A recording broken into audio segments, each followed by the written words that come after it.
നമുക്കിന്നൊരു കായും കടലയും തോരൻ ഉണ്ടാക്കാം. അതിന് വേണ്ടിയിട്ടൊരു 3-4 കായ് ഇതുപോലെ ചെറിയ കഷ്ണങ്ങളാക്കിയിട്ട് മുറുക്കിയെടുത്തിട്ടുണ്ട്. തൊലി ചെറുതായിട്ട് പീൽ ചെയ്ത് കളഞ്ഞിട്ടേ ഉള്ളൂ, മുഴുവനായിട്ട് തൊലി കളഞ്ഞിട്ടില്ല.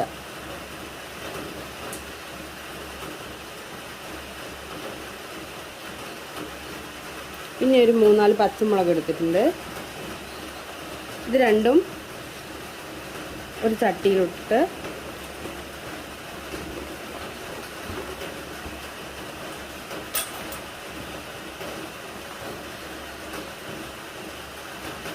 ഒരു ടീസ്പൂൺ, ഒരു 1.5 ടീസ്പൂൺ ഉപ്പിടുന്നുണ്ട്. പിന്നെ ഒരു 1/4 സ്പൂൺ മഞ്ഞൾപ്പൊടി ഇടുന്നുണ്ട്. ഒരു 1/4 ടീസ്പൂണ് മുളക് പൊടി ഇടുന്നുണ്ട്. ഇതിൽ വെള്ളം ഒഴിച്ചിട്ട് നമുക്ക് വേവിച്ചെടുക്കാം, നല്ലോണം വേവിച്ചെടുക്കാം. പിന്നെ ഈ കായും കടലയും തോരൻ വെക്കാൻ വേണ്ടിയിട്ട് ഞാൻ കടലക്കറി വെക്കുമ്പോൾ ഉള്ളിയും മുളക് പൊടിയും മഞ്ഞൾപ്പൊടിയും പച്ചമുളകും ഒക്കെ ഇട്ടിട്ട് നമ്മൾ കടല വേവിക്കൂലേ, അങ്ങനെ വേവിച്ച് വെച്ച കടലയിൽ നിന്ന് കുറച്ച് കോരി മാറ്റി വെച്ചതാണ് ഇത്. ഇതെല്ലാം ശരിക്കും പറഞ്ഞാൽ നമ്മളെ പെണ്ണുങ്ങളെ മെയിൻ ഒരു ആഗോള പ്രശ്നം തന്നെ പറയാം, നാളെ എന്ത് കറി ഉണ്ടാക്കുന്നത്. അങ്ങനെ വിചാരിച്ച് എന്തുണ്ടാക്കുമെന്ന് ചിന്തിച്ചെടുക്കുന്നതാണ്. ഈ കടല ഇതുപോലെ കടലക്കറി വെക്കാൻ വേണ്ടിയിട്ട് വെച്ചതിന് കുറച്ച് കോരി മാറ്റിയിട്ട് ഞാൻ ആദ്യമായിട്ട് ഈ കായും കടലയും കൂടി തോരൻ വെക്കുന്നത്. നമുക്കിതെന്നാൽ വേവിച്ചെടുക്കാം.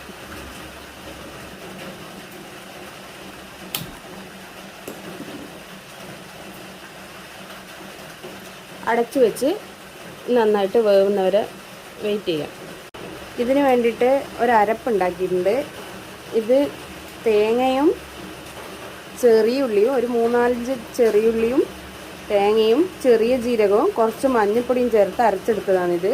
ഞാൻ വീഡിയോ കാണിക്കാൻ വിട്ടുപോയതാ. ഒരു കൈപ്പിടി തേങ്ങയും ഒരു 1/4 സ്പൂൺ ചെറിയ ജീരകം, ഒരു 1/4 കുറവ് മഞ്ഞൾപ്പൊടി, പിന്നെ ഒരു 3-4 ചെറിയുള്ളി, അത്രയും ചേർത്ത് മിക്സിയിൽ ചെറുതായിട്ട് അരച്ചതല്ല, ഇങ്ങനെ ക്രഷ് ചെയ്തെടുത്തത്, ഇങ്ങനെ അടിച്ചെടുത്തത് അരപ്പാണിത്, ഒതുക്കിയെടുക്കുന്നത്. കായ് നന്നായിട്ട് വേവുന്നതിന് മുന്നേ തന്നെ നമുക്കിതിനകത്തോട്ട് കടല കൂടി ചേർത്ത് കൊടുക്കാം. ചേർത്തൊന്ന് ഇളക്കിയിട്ട് അടച്ചു വെച്ചിട്ട് വേവിക്കാം. കായ് ചെറുതായിട്ട് വെന്തിട്ടുണ്ട്. നമുക്ക് ഈ ഒരു സ്റ്റേജിൽ ഈ അരപ്പ് ചേർത്ത് കൊടുക്കാം.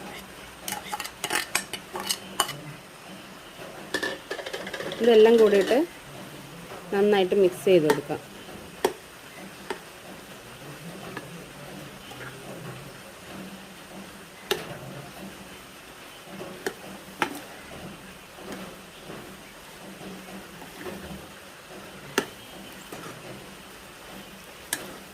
കൂട്ടുകറിയൊക്കെ ഇഷ്ടമുള്ളവർക്ക് ഇത് നന്നായിട്ട് ഇഷ്ടപ്പെടും. ചേന ചേർക്കുന്നു ഇല്ലാതേ ഉള്ളൂ, ഏകദേശം അതുപോലൊക്കെ തന്നെ ഇരിക്കും.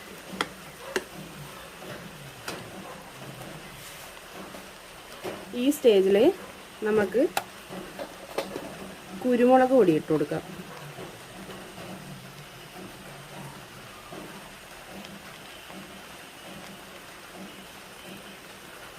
ഞാൻ 2 ടീസ്പൂണ് കുരുമുളക് പൊടി ഇട്ട് കൊടുത്തിട്ടുണ്ട്.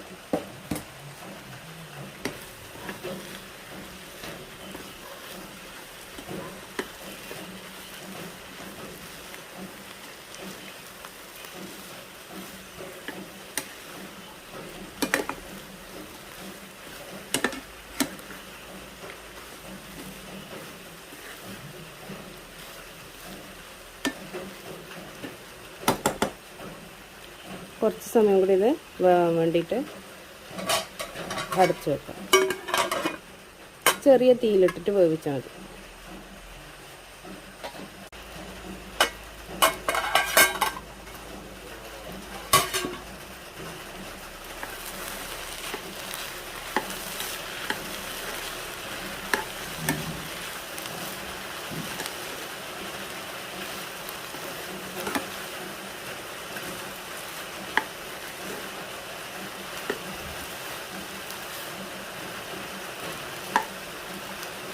ഇത് നന്നായിട്ട് വെന്ത് റെഡി ആയിട്ടുണ്ട്. ഇനി നമുക്കിതിനെ വറവിടാം. നമുക്കിതിനെ കടുക് വറക്കാം.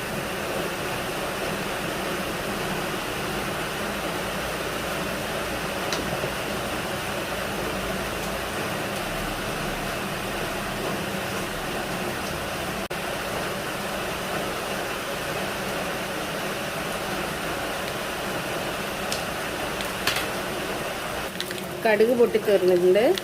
ഇനി കുറച്ച് വറ്റൽമുളക് ഇട്ട് കൊടുക്കാം. നിങ്ങളുടെ അടുത്ത് കറിവേപ്പില ഉണ്ടെങ്കിൽ കറിവേപ്പില കൂടി ഇട്ട് കൊടുക്കാം. എൻ്റെ അടുത്ത് കറിവേപ്പില ഇല്ല. മഴയായതുകൊണ്ട് പുറത്ത് പോയിട്ട് പറിക്കാൻ ഭയങ്കര ബുദ്ധിമുട്ടാണ്.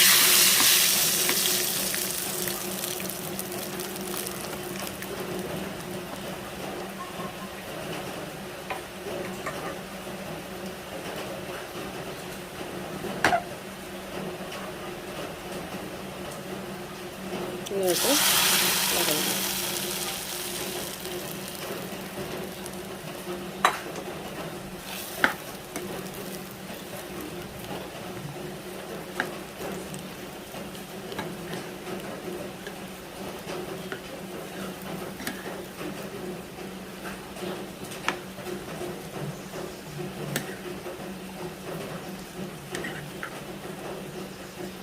അങ്ങനെ നമ്മളെ കടലക്കായ് തോരൻ ഇവിടെ റെഡിയായി. എല്ലാവരും ഒന്ന് ട്രൈ ചെയ്ത് നോക്കണം. വീഡിയോ ഇഷ്ടപ്പെട്ട ലൈക്ക് ചെയ്യുക, സബ്സ്ക്രൈബ് ചെയ്യുക. Thank you.